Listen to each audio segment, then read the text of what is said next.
Hiwalay na daw po kami guys, hindi po kami naghiwalay, okay? Hindi po kami naghiwalay. Isa pa, isa marami na dadamay. Isa, best friend ko. Si Karen.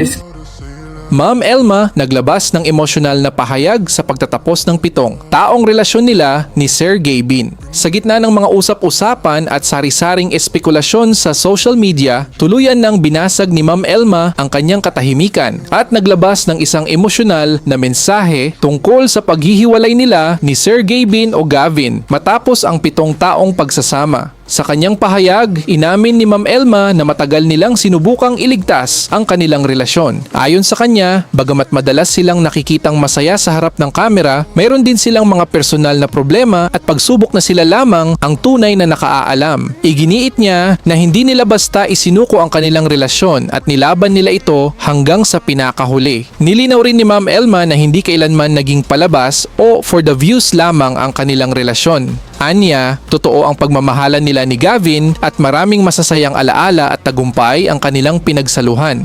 Gayunpaman, sinabi niyang may mga pagkakataon na dumarating sa isang relasyon ang puntong hindi na pareho ang nararamdaman ng dalawang tao. At para sa kanya, mahalagang pareho pa ring umiiral ang pagmamahal upang magpatuloy ang isang pagsasama. Binigyang linaw din niya ang mga usap-usapang may kinalaman sa mga larawang kumalat online na nauugnay kay Sir Gavin sa ibang tao. Ayon kay Ma'am Elma, magkaibigan lamang ang mga ito at nabigyan lamang ng maling kahulugan ng ilan ang mga larawan.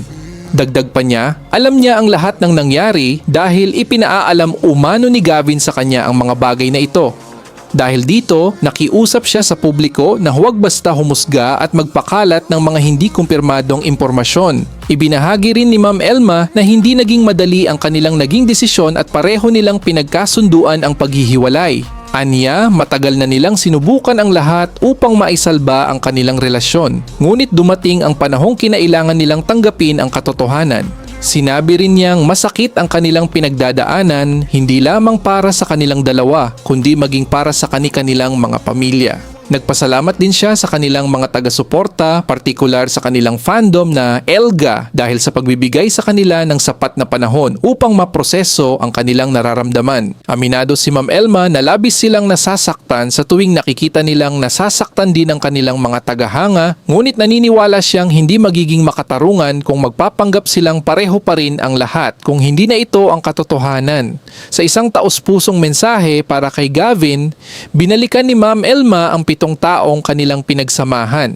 Pinasalamatan niya ito sa pagmamahal na ipinagkaloob hindi lamang sa kanya kundi maging sa kanyang pamilya. Ayon sa kanya, maraming pangarap at plano ang kanilang natupad ng magkasama at ang uri ng pagmamahal na ibinigay ni Gavin ay mananatili niyang pahahalagahan habang buhay. Dagdag pa niya, mananatiling may espesyal na lugar si Gavin sa kanyang puso. Sa huli, humiling si Ma'am Elma ng pag-unawa at paggalang sa kanilang pribadong buhay habang pareho nilang sinusubukang simulan ang panibagong yugto ng kanilang mga buhay. Bagamat magkaiba na ang kanilang tatahaking landas, tiniyak niya na patuloy pa rin silang susuporta sa isa't isa at umaasa silang patuloy ding sasamahan ng kanilang mga tagahanga ang kani-kanilang bagong paglalakbay sa buhay.